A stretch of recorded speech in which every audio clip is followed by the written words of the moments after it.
വചനജായ വചനജായ വചനജായ വചനജായ. ഈശോ മിശിഹായിക്ക് സ്തുതിയായിരിക്കട്ടെ. ഈശോയിൽ വാത്സല്യമുള്ളവരെ, ഈ നല്ല സുദിനത്തിൻ്റെ പ്രാർത്ഥനകളും നന്മകളും നേരുന്നു. ഇന്ന് ജന്മദിനം ഓർക്കുന്നവരെയും വിവാഹ വാർഷികം അനുസ്മരിക്കുന്നവരെയും പ്രത്യേകം അഭിനന്ദിക്കുന്നു. ആഗമന കാലയളവിന് അനുയോജ്യമായ വിചിന്തനമാണ് നൽകുന്നത്. ആഗമന കാലയളവ് കാത്തിരിപ്പിൻ്റെ കാലയളവാണ്. കാത്തിരിക്കാൻ കഴിയാതെ പോയതാണ് ഉൽപ്പത്തി തുടങ്ങി ഇന്നുവരെയുള്ള എല്ലാ പ്രശ്നത്തിനും കാരണം. ഉൽപ്പത്തി പുസ്തകം തുടങ്ങി വെളിപാട് വരെ നമ്മളൊന്ന് മറിച്ച് നോക്കിയാൽ ദൈവം ആദ്യത്തെ കുടുംബത്തിന് കൊടുത്ത ആദ്യത്തെ ഉപദേശം ഉൽപ്പത്തി 3:3 നന്മ തിന്മയുടെ വൃക്ഷത്തിൽ നിന്നും ഭക്ഷിക്കരുത്, ആ ദിവസം നീ മരിക്കും. യേശുവും അവസാനം പറഞ്ഞത് ജെറൂസലം വിട്ടുപോകരുത്, പിതാവിൻ്റെ വാഗ്ദാനത്തിനായി കാത്തിരിക്കുവിൻ. വെളിപാട് പുസ്തകം അവസാനത്തെ വചനവും പറയുന്നത് കർത്താവേ വേഗം വരണമേ, മാറാനാത്ത. ഉൽപ്പത്തിയിലേക്ക് പോകാം. നന്മ തിന്മയുടെ വൃക്ഷത്തിൽ നിന്ന് ഭക്ഷിക്കരുത് എന്ന് പറഞ്ഞ ദൈവം കാത്തിരിക്കാൻ കഴിയാതെ പോയ ആദത്തിനും ഹവ്വായ്ക്കും ലഭിച്ചത് മരണമാണ്. കാത്തിരിക്കാൻ കഴിയാതെ പോയപ്പോഴാണ് മരണമുണ്ടായത്. അടുത്ത അധ്യായം മറിക്കുമ്പോൾ 4-ാം അധ്യായത്തിൽ ദൈവം കായനോടൊരു ചോദ്യം ചോദിക്കുന്നുണ്ട്. എന്താണ് നിൻ്റെ മുഖം വാടിയിരിക്കുന്നത്? ഉചിതമായി ചെയ്താൽ നീയും സ്വീകാര്യനാവുകയില്ലേ? നിൻ്റെ പടിവാതിൽക്കൽ പാപം പതിയിരിക്കുന്നു, സൂക്ഷിച്ചുകൊള്ളുവിൻ. കാത്തിരിക്കാൻ കഴിയാതെ പോയ കായൻ സ്വന്തം സഹോദരനെ അടിച്ചു കൊന്നു. താളുകൾ മറിക്കുമ്പോൾ നോഹയെ വിളിച്ച് പെട്ടകമുണ്ടാക്കാൻ പറഞ്ഞു. പെട്ടകമുണ്ടാക്കുന്ന നോഹ പറഞ്ഞു, ഇതാ പ്രളയം വരാൻ പോവുകയാണ്. എന്നിട്ട് പെട്ടകമുണ്ടാക്കുന്ന നോഹയെ വട്ടനെന്ന് വിളിച്ചു. 100 വർഷം കൊടുത്തിട്ടും അവർക്ക് മാനസാന്തരപ്പെടുവാൻ കഴിഞ്ഞില്ല. പ്രളയം വന്നു. നോഹയും കുടുംബം മാത്രം രക്ഷപ്പെട്ടു. ഉൽപ്പത്തി 19 വരുമ്പോൾ സോദോം ഗൊമോറ നശിപ്പിക്കും എന്ന് ദൈവം പറഞ്ഞിരുന്നു. വേദനയോടെ നഗരകവാടത്തിൽ കാത്തിരിക്കുന്ന ലോത്ത് വളരെ ശ്രദ്ധേയമാണ്. ലോത്തിനെയും കുടുംബത്തെയും രക്ഷിച്ചു. പിന്തിരിഞ്ഞു നോക്കരുത് എന്ന് പറഞ്ഞ ലോത്തിൻ്റെ ഭാര്യ പിന്തിരിഞ്ഞു നോക്കി. കാത്തിരിക്കാൻ കഴിഞ്ഞില്ല, ഉപ്പുതൂണായിപ്പോയി. ഇങ്ങനെ വിശുദ്ധ ഗ്രന്ഥത്തിൻ്റെ താളുകൾ മറിക്കുമ്പോൾ കാത്തിരിക്കാൻ കഴിയാതെ പോയ ദാവീദും സാംസനും ശ്രദ്ധേയമാണ്. പുതിയ നിയമത്തിലേക്ക് കടന്നു വരുമ്പോൾ കർത്താവായ യേശുവിൻ്റെ വചനത്തിൻ്റെ മുൻപിൽ കാത്തിരിക്കാൻ പോയ യൂദാസ് ഒറ്റുകൊടുത്തു. പത്രോസ് 3 വട്ടം തള്ളിപ്പറഞ്ഞു. ലോക ചരിത്രത്തിലേക്ക് നോക്കുമ്പോൾ ലോകത്തിലെ ഏറ്റവും വലിയ കപ്പലായിരുന്നു ടൈറ്റാനിക്. അടയാളം കൊടുത്തു, മുന്നിൽ ഐസ്ബർഗ് ഉണ്ട്. ദൈവത്തിന് പോലും ഇതിനെ നശിപ്പിക്കാൻ സാധിക്കില്ല. ലോകത്തിലെ ഒരു ശക്തികൾക്കും നശിപ്പിക്കാൻ സാധിക്കുകയില്ല. അത് ചെന്ന് ഇടിച്ച് 2ആയിട്ട് പിളർന്ന ആഴിയിൽ ആണ്ടുപോയി. അനന്തവിഹായുസിലേക്ക് പറന്നുയർന്ന യൂറി ഗഗാറിനോട് ചോദിച്ചു. അവൻ പറഞ്ഞു ദൈവമില്ലെന്ന് പറഞ്ഞു. 2ാം വട്ടം പറയാൻ പറ്റിയില്ല. കത്തിക്കാളി അവൻ ഭൂമിയിലേക്ക് നിപതിച്ചു. ഇങ്ങനെ ലോക ചരിത്രത്തിലേക്ക് നോക്കുമ്പോൾ ഡയാന രാജകുമാരിയുടെ ദുരന്തം, ബിൽ ക്ലിൻ്റൻ്റെ ദുരന്തം, സദ്ദാം ഹുസൈൻ, വീരപ്പൻ, അങ്ങനെ പോകുന്ന നീണ്ട ലിസ്റ്റ്. ഒറ്റവാചകത്തിൽ പറഞ്ഞാൽ കാത്തിരിക്കാൻ കഴിയാതെ പോയതാണ് ഇന്നുവരെയുള്ള സകല പ്രശ്നങ്ങൾ. അത് രാഷ്ട്രമായാലും അത് സഭയായാലും കുടുംബമായാലും വ്യക്തികളായാലും എല്ലാ പ്രശ്നത്തിനും കാരണം കാത്തിരിക്കാൻ കഴിയാതെ പോയതാണ്. അതിൻ്റെ പ്രതിവിധിയാണ് കാത്തിരിപ്പ്. അബ്രഹാം കൂടാരവാതിൽക്ക് കാത്തിരിക്കുന്നു. 101 വയസ്സിൽ ഇസഹാക്ക് ജനിക്കുന്നു, സാറായിക്കും അബ്രഹാത്തിനും. മനോവ കാത്തിരുന്നു, അന്നാമ്മ കാത്തിരുന്നു, സക്കറിയാസ് എലിസബത്ത് കാത്തിരുന്നു, ജോവാക്യം അന്ന ദമ്പതികൾ കാത്തിരുന്നു. കാത്തിരുന്ന ബൈബിളിലെ കഥാപാത്രങ്ങൾക്ക് ഇതാ വലിയ വ്യക്തികളെ ലഭിക്കുകയാണ്. പുതിയ നിയമത്തിലേക്ക് കടന്നു വരുമ്പോൾ ബെത്സൈദ കുളക്കരെ 38 വർഷം കാത്തിരുന്ന തളർവാദ രോഗിയും കാത്തിരുന്ന കൂനിയായ സ്ത്രീയും കാത്ത് തൊടാൻ വേണ്ടി കാത്തിരുന്ന രക്തസ്രാവ രോഗിയും ശ്രദ്ധേയമാണ്. സഭാചരിത്രത്തിലേക്ക് കടന്നു വരുമ്പോൾ കാത്തിരുന്ന മോനിക്ക അമ്മയെയും ശ്രദ്ധേയമായി. ഇങ്ങനെ നമ്മുടെ ജീവിതത്തിൽ കാത്തിരിപ്പാണ് എല്ലാ കൃപകൾക്കും അടിസ്ഥാനം. അതിനുള്ള സ്വീകാര്യമായ രക്ഷയുടെ അവസരമാണ് ആഗമന കാലയളവ്. ഒരു കുടുംബം കാത്തിരിക്കാൻ കഴിയാതെ പോയപ്പോൾ പല കുടുംബങ്ങൾ കാത്തിരിക്കേണ്ടി വന്നു. അതാണ് ഈശോയുടെ വംശാവലി കാത്തിരിപ്പിനെക്കുറിച്ച് പഠിപ്പിക്കുന്നത്. മത്തായി 1:19. അബ്രഹാം തുടങ്ങി ദാവീദ് വരെ 14 തലമുറ. ദാവീദ് തുടങ്ങി ബാബിലോൺ പ്രവാസം വരെ അടുത്ത 14 തലമുറ. ബാബിലോൺ പ്രവാസം തുടങ്ങി ഈശോ വരെ 14 തലമുറ. 14 × 3 42 തലമുറയുടെ നീണ്ട കാത്തിരിപ്പിൽ വചനം മാംസം ധരിച്ച് ഈശോ നമ്മുടെ ഇടയിൽ വസിച്ചു. ആ ഈശോയുടെ രണ്ടാം വരവിനായിട്ട് നമ്മൾ കാത്തിരിക്കുമ്പോൾ കത്തോലിക്ക സഭയുടെ വിശ്വാസ ജീവിതത്തിൽ നമ്മൾ ഈ രക്ഷയുടെ അനുഭവങ്ങളൊക്കെ ഒന്ന് മനസ്സിൽ കൊണ്ടുവന്ന് ധ്യാനിക്കുന്ന അവസരമാണ് ഈ നോയമ്പ് കാലവും ആഗമന കാലയളവും.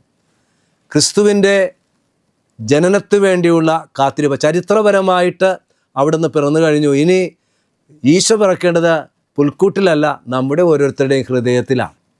അപ്പോൾ യേശു നമ്മുടെ ഹൃദയത്തിൽ പിറക്കണമെങ്കിൽ നമ്മുടെ ജീവിതത്തിൽ ഒരു ആഗമന കാലയളവുണ്ടാകണം. ഈ ആഗമന കാലയളവിൻ്റെ 10 തലങ്ങളാണ് ചുരുങ്ങിയ വാക്കുകളിൽ ഞാൻ പങ്കുവയ്ക്കുന്നത്.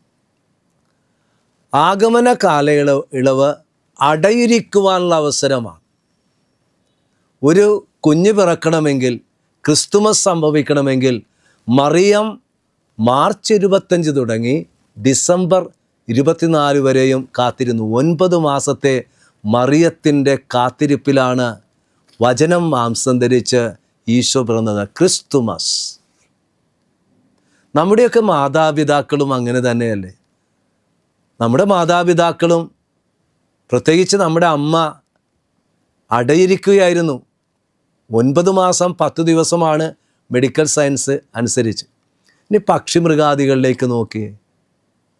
അപ്പോൾ അടയിരിക്കുവാനുള്ള അവസരമാണ്.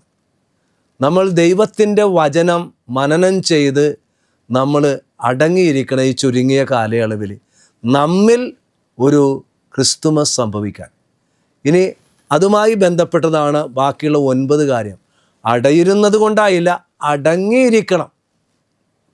നമ്മുടെ അമ്മ ഗർഭിണിയായിരുന്ന അവസരം ഗൈനക്കോളജിസ്റ്റ് പറയും ഇനി അടങ്ങിയിരിക്കണം. പ്രത്യേകിച്ച് ഗർഭാവസ്ഥയിൽ നമ്മുടെ ഗർഭിണികളായ വ്യക്തികളോട് പറയും ഇന്ന ഇന്ന കാര്യങ്ങൾ ചെയ്യരുത്, ഇന്ന ഇന്ന കാര്യങ്ങൾ അരുത് എന്ന് പറയും. അപ്പോൾ അടങ്ങിയിരുന്നില്ലെങ്കിലോ തീർച്ചയായിട്ടും അലസിപ്പോകും. ഇതുതന്നെയാണ് എല്ലാവരുടെയും ജീവിതത്തിലും ആത്മീയ ജീവിതത്തിലും. അടയിരുന്നത് കൊണ്ടായില്ല, നമ്മൾ അടങ്ങിയിരിക്കണം. ചില കാര്യങ്ങൾ വേണ്ടെന്ന് വെച്ചുകൊണ്ട് അടങ്ങിയിരിക്കണം. 3ാമത്തെ സ്റ്റേജ് അടുത്തിരിക്കണം. അമ്മ കുഞ്ഞിനോട് അടുത്തിരിക്കണം. ഗർഭിണിയായിരിക്കുന്ന അവസരത്തിൽ അമ്മ വായിക്കുന്ന വചനങ്ങളും അമ്മ കേൾക്കുന്ന പാട്ടുകളും അമ്മയ്ക്കുണ്ടാകുന്ന അനുഭവങ്ങളും വളരെ ശ്രദ്ധേയമാണ്. വളരെ അടുത്ത കാലത്ത് വാട്സപ്പിൽ നിങ്ങൾ ഓർക്കുന്നുണ്ടാകും, ഒരു കുഞ്ഞ് 2 വയസ്സേ ഉള്ളൂ, എത്ര വചനങ്ങളാണ് പറയുന്നത്.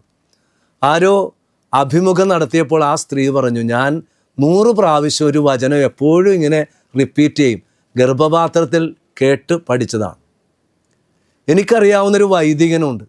ആ വൈദികൻ സംഗീതമൊന്നും പഠിച്ചിട്ടില്ല, പക്ഷെ സുന്ദരമായിട്ട് പാടും, സുന്ദരമായിട്ട് വാദ്യോപകരണങ്ങൾ കൈകാര്യം ചെയ്യും. കാരണം അപ്പനും അമ്മയും മ്യൂസിക് ടീച്ചേഴ്സായിരുന്നു. ഇവൻ അമ്മയുടെ ഉള്ളിൽ ഉരുവായിരുന്ന സമയത്ത് അമ്മ എപ്പോഴും ഇങ്ങനെ കീർത്തനങ്ങൾ, രാഗങ്ങൾ പാടിയിരുന്നു. താരാട്ട് പാടുമ്പോൾ ഊഞ്ഞാലിൽ താരാട്ട് പാടുമ്പോഴും അപ്പനും കീർത്തനം പാടിയിരുന്നു. ഇങ്ങനെ അമ്മയുടെ ഉള്ളിലായിരുന്നപ്പോഴും അതുപോലെ തന്നെ പുറത്തായപ്പോഴും ഒക്കെ കേട്ടതുകൊണ്ട് സംഗീതം പഠിച്ചിട്ടില്ലെങ്കിൽ സുന്ദരമായിട്ട് പാടുന്നത് വളരെ ശ്രദ്ധേയമായി. അപ്പോൾ അടയിരിക്കണം, അടങ്ങിയിരിക്കണം, അടുത്തിരിക്കണം. 4ാമത്തേത് അനുതപിച്ചിരിക്കണം. പ്രത്യേകിച്ച് ഈ നോയമ്പ് കാല അവസരത്തിൽ എൻ്റെ ഉള്ളിൽ ക്രിസ്തുമസ് സംഭവിക്കണമെങ്കിൽ ഞാൻ അനുതപിച്ചിരിക്കണം. കാരണം ക്രിസ്തുമസ് സംഭവിച്ചത് പരിശുദ്ധ അമ്മയിലാണ്. ആരും പിറക്കാത്ത പുൽക്കൂട്, ആരും കയറി പ്രസംഗിക്കാത്ത വഞ്ചി, ആരും കയറാത്ത കഴുത, ആരും ബലിയർപ്പിക്കാത്ത അൾത്താര, ആരും മരിക്കാത്ത കുരിശ്, ആരെയും അടക്കം ചെയ്യപ്പെടാത്ത അരിമത്തയക്കാരൻ ജോസഫിൻ്റെ കല്ലറ. അപ്പോൾ നമ്മൾ തീർച്ചയായിട്ടും നമ്മൾ ശുദ്ധിയുള്ളവരായിരിക്കണം. അനുതപിച്ചിരിക്കണമെന്ന് വെച്ചാൽ നമ്മളുടെ ഉള്ളിൽ ക്രിസ്തുമസ് സംഭവിക്കണമെങ്കിൽ ആരോടും വൈരാഗ്യമോ വിദ്വേഷമൊന്നും ഉണ്ടാകരുത്. എന്തെങ്കിലും പോരായ്മകൾ വന്നിട്ടുണ്ടെങ്കിൽ അതിനെ ഓർത്ത്, എൻ്റെ ഭാഗത്തു നിന്ന് വന്ന തെറ്റിനെ ഓർത്ത് അനുതപിക്കുവാൻ സാധിക്കണം. അനുതാപവുമായിട്ട് ബന്ധപ്പെട്ടെടുക്കുന്ന അടുത്ത സ്റ്റേജാണ് അനുരഞ്ജനപ്പെടണം. അനുരഞ്ജനം എന്ന വാക്ക് യോജിക്കുക, ഇണങ്ങുക, ഒന്നിക്കുക എന്നതാണ് അനുരഞ്ജനം. ഇതാണ് വഴിയൊരുക്കുവാൻ വന്ന സ്നാപയോഹന്നാൻ പറഞ്ഞത്. കുന്നും മലയും നിരപ്പാക്കുക, താഴ്വര നികത്തുക, വളഞ്ഞവ നേരെയാകുക, പരുപരുത്തുക, മിനുസപ്പെടുത്തുക. അപ്പോൾ 4 പ്രക്രിയയാണ് അനുരഞ്ജനത്തിനുണ്ടാവേണ്ടത്. നിരത്തണം, നികത്തണം, നേരെയാക്കണം, മൃദുലപ്പെടുത്തണം. അപ്പം എന്താണ് ഞാൻ നിരത്തേണ്ടത്? അഹങ്കാരവും ന്യായീകരണവുമാണ് ഈ മലയും കുന്നും. ഇനി നികത്തണം, നിരത്തണം, നികത്തണം എന്ന് പറയുന്നത് തീർച്ചയായിട്ടും നമ്മുടെ പാപാവസ്ഥ ഉപേക്ഷിക്കുന്നതാണ്. ഈ താഴ്വര എന്ന് പറയുന്ന പാപാവസ്ഥയാണ്. മുകളിലേക്കുള്ള കയറ്റമാണ് അനുതാപം എന്ന് പറയുന്നത്. ഇനി വളഞ്ഞവ എന്ന് പറയുന്നത് വക്രത, വഞ്ചന ദൈവം കൊടുത്ത കാപട്യമാണ്, അത് തിരുത്തണം. പരുപരുത്തവ എന്ന് പറയുന്നത് തഴക്ക ദോഷങ്ങൾ, അത് തിരുത്താനായിട്ട് സാധിക്കണം. ഇതാണ് അനുരഞ്ജനം എന്ന് പറയുന്ന കാര്യം ഈ ആഗമന കാലയളവിൽ എൻ്റെ ജീവിതത്തിലുണ്ട്. അപ്പം ഞാൻ എവിടെയാണ് നിരത്തേണ്ടത്, നികത്തേണ്ടത്, നേരെയാക്കേണ്ടത്, മിനുസപ്പെടുത്തേണ്ടതെന്ന് ധ്യാനിക്കുന്നത് വളരെ ഉചിതമായിരിക്കും. അടുത്തത് ആശയടക്കിയിരിക്കണം. നമുക്ക് ഒരുപാട് ആഗ്രഹങ്ങളൊക്കെ ഉണ്ട്. അത് കഴിക്കണം, ഇത് കഴിക്കണം എന്നൊക്കെ ഉണ്ട്. ആശയടക്കം എന്താണ്? വാസ്തവത്തിൽ ഉപവാസം എന്ന് പറയുന്നത് ഭക്ഷണം കഴിക്കാതിരിക്കുന്നതല്ല. ചില ആൾക്കാർ ഭക്ഷണം കഴിക്കില്ല, ഉപവാസമാണ്, എന്നിട്ട് സ്വന്തം അപ്പനോട് അമ്മയോട് കൂടപ്പിറപ്പുകളോട് സംസാരിക്കില്ല. അത് ഉപവാസമല്ല, തോന്നിയാസം എന്നാണ് അതിനെ വിളിക്കേണ്ടത്. അപ്പോൾ വാസ്തവത്തിൽ ഈ ആശയടക്കിയിരിക്കണം. എനിക്ക് ഭയങ്കര ഇഷ്ടമാണ്, എനിക്ക് ചില ഭക്ഷണം ഇഷ്ടമാണ്, എനിക്ക് ചില സിനിമ ഇഷ്ടമാണ്, എനിക്ക് ചില വ്യക്തികളെ ഇഷ്ടമാണ്. അപ്പോൾ അത് വേണ്ടെന്ന് വയ്ക്കുന്നതാണ് ആശയടക്കി ഇരിക്കുന്നത്. ഇന്ദ്രിയ നിഗ്രഹമെന്ന് ആത്മീയ ഗുരുക്കൾ പറയും. അടുത്തത് അർപ്പിച്ചിരിക്കുകയാണ്. ഈശോ പറഞ്ഞില്ലേ, Mary has chosen the better part. Martha, Mariam, Lazar, ഇത് 3 പ്രതീകങ്ങളാണ്. നമ്മുടെ ആഗമനകാലത്തിന് പറ്റിയ പ്രതീകങ്ങളാണ്. Contemplation, action, proclamation. മേരി എന്ന് പറയുന്നത് അത് കോണ്ടംപ്ലേഷനാണ്. മാർത്ത കോണ്ടംപ്ലേഷൻ, അതായത് നമ്മൾ പ്രാർത്ഥന, പ്രവൃത്തി, അനുരഞ്ജനം. അപ്പോൾ പ്രാർത്ഥനയാണ് മേരി, പ്രവൃത്തിയാണ് മാർത്ത, പ്രഘോഷണമാണ് ലാസർ. ഇതിൻ്റെ ഒരു സമഞ്ജസമായ സമ്മേളനമാണ് ഉണ്ടാകേണ്ടത്. അതാണ് അർപ്പിച്ചിരിക്കുക. മേരി ഹാസ് ഒരു കാര്യം മാത്രമേ ഉള്ളൂ, പല കാര്യമല്ല, ഒരു കാര്യം. മേരിക്ക് ഒരു കാര്യം, മാർത്തയ്ക്ക് പല കാര്യം. ഒരാൾക്ക് ഏകാഗ്രത, ഒരാൾക്ക് വ്യഗ്രത. അപ്പം ആ ഒരു ഏകാഗ്രത, സങ്കീർത്തനം 42:10, ശാന്തമാകൂ ഞാൻ ദൈവമാണെന്ന് അറിയൂ. ഇതാണ് അർപ്പിച്ചിരിക്കുന്നത്. അടുത്തത് ആസ്വദിച്ചിരിക്കണം. We have to enjoy this advent season. Enjoy the advent season. അതായത് നമ്മൾ അതിരാവിലെ എഴുന്നേൽക്കുന്നു, പള്ളിയിൽ പോകുന്നു, നമ്മൾ ഓരോ കർമ്മങ്ങളും ചെയ്യുന്നു. ഇതെല്ലാം വാസ്തവത്തിൽ ഈശോയെ ആത്മീയമായി സ്വീകരിക്കാനുള്ള ഒരു പുൽക്കൂട് ഒരുക്കുന്ന ഒരു പ്രവണതയാണ്. ഞങ്ങളുടെയൊക്കെ ആശ്രമത്തിലും കോൺവെൻറ്റുകളിലും ഇപ്പോൾ പ്രത്യേകിച്ച് കാറ്റഗിസം സ്കൂളിലൊക്കെ നമ്മൾ ഈ ക്രിബ് ഉണ്ടാക്കുന്ന, പല സുഹൃതങ്ങൾ കൊണ്ട് ക്രിബ് ഉണ്ടാക്കുന്നതൊക്കെ നിങ്ങൾ കണ്ടിട്ടുണ്ട്. അതൊക്കെ വളരെ പുരാതനമായിട്ടുള്ള പൈതൃകമാണ്, പാരമ്പര്യമാണ്. അതാണ് ആസ്വദിച്ചിരിക്കുക. ഈ ലെൻഡൻ സീസണിൽ നമ്മൾ ഓരോ സുഹൃതങ്ങളും ഓരോ കാര്യങ്ങളും ചെയ്ത് ഹൃദയമാകുന്ന പുൽക്കൂട് ഒരുക്കുന്ന ഒരു ആസ്വാദനത്തിൻ്റെ അവസരമായിട്ട് മാറണം. ഇനി ആഗ്രഹിച്ചിരിക്കണം. ലൂക്കാ 19 സക്കേവൂസ് അതാണ് ചെയ്തത്. മുൻപേ ഓടി സിക്കമോർ മരത്തിൽ കയറി കർത്താവിനെ കാണാൻ, കേൾക്കാൻ, അനുഭവിക്കാൻ, ആസ്വദിക്കാൻ കാത്തിരിക്കുകയാണ്. അതായത് നമ്മൾ ഇന്നും കയറേണ്ട സിക്കമോർ മരമാണ് കുമ്പസാരക്കൂട്. ഈ ആഗമന കാലയളവിൽ ഇന്ന് നമ്മൾ കയറേണ്ട സിക്കമോർ മരമാണ് ഈ കുമ്പസാരക്കൂട്. ഇന്നും നമ്മൾ ആഗ്രഹത്തോടെ കാത്തിരിക്കേണ്ട യാക്കോബിൻ്റെ കിണറാണ് കുമ്പസാരക്കൂട്. അതിനാൽ ആഗ്രഹിച്ച് നമുക്കിരിക്കാം. ആഗ്രഹിക്കുന്ന സമയത്ത് തന്നെ നമ്മൾ ആ കർത്താവിനെ സ്വീകരിക്കാൻ അനുയോജ്യമായ വിധത്തിൽ ഒരുക്കുകയും ചെയ്യാം. അവസാനമായി അനുഗ്രഹിച്ചിരിക്കാം. കാരണം ക്രിസ്തുമസ് ഒരു അനുഗ്രഹമല്ലേ. God so loved the world that he gave his only son to mankind. ദൈവം തൻ്റെ ഏകജാതനെ നൽകുവാൻ തക്കവിധം ലോകത്തെ അത്രമാത്രം സ്നേഹിച്ചു, അനുഗ്രഹിച്ചു. അപ്പം നമ്മൾ ഈ ദിവസങ്ങളിൽ ആരോടെങ്കിലും വൈരാഗ്യമോ വിദ്വേഷമോ പകയോ ക്ഷമിക്കാൻ, മറക്കാൻ, പൊറുക്കാനുണ്ടെങ്കിൽ പിതാവെ അവരോട് ക്ഷമിക്കണമേ എന്ന് പ്രാർത്ഥിച്ച ക്രൂശിതനായ യേശുവിനെ പോലെ നമുക്ക് അനുഗ്രഹിച്ചു കൊണ്ടിരിക്കാനായിട്ട് സാധിക്കട്ടെ. നമുക്ക് ഈ ആഗമന വചന വിചിന്തനം ഒന്ന് ക്രോഡീകരിക്കാം. ഞാൻ പറഞ്ഞത് ആഗമനകാലം ഒരു കാത്തിരിപ്പാണ്. അതിന് രണ്ടായിട്ട് ഞാൻ തിരിച്ചു. കാത്തിരിക്കാൻ കഴിയാതെ പോയതാണ് എല്ലാ പ്രശ്നത്തിനും കാരണം. പ്രതിവിധി കാത്തിരിപ്പാണ്. ആ പ്രതിവിധിയാണ് കത്തോലിക്ക സഭ ആഗമന കാലയളവിലൂടെ ആചരിക്കുന്നത്. അതിന് നമുക്കുണ്ടാവേണ്ട 5 ആയെക്കുറിച്ചാണ് ഞാൻ പറഞ്ഞത്. അതായത് ആഗമനകാലം അടയിരിക്കലാണ്, അടങ്ങിയിരിക്കലാണ്, അടുത്തിരിക്കലാണ്, അനുതപിച്ചിരിക്കലാണ്, അനുരഞ്ജനപ്പെട്ടിരിക്കലാണ്, അർപ്പിച്ചിരിക്കലാണ്, ആസ്വദിച്ചിരിക്കലാണ്, ആശയടക്കിയിരിക്കലാണ്, അതുപോലെ തന്നെ നമ്മൾ അനുഗ്രഹിച്ചിരിക്കേണ്ട അവസരമാണ്. അതിനാൽ പ്രാർത്ഥിക്കുന്നു, ആഗതമാകുന്ന ഈ ആഗമനകാലം, ഈ ദിവസങ്ങൾ വലിയ കൃപയുടെ കാത്തിരിപ്പിൻ്റെതാവട്ടെ.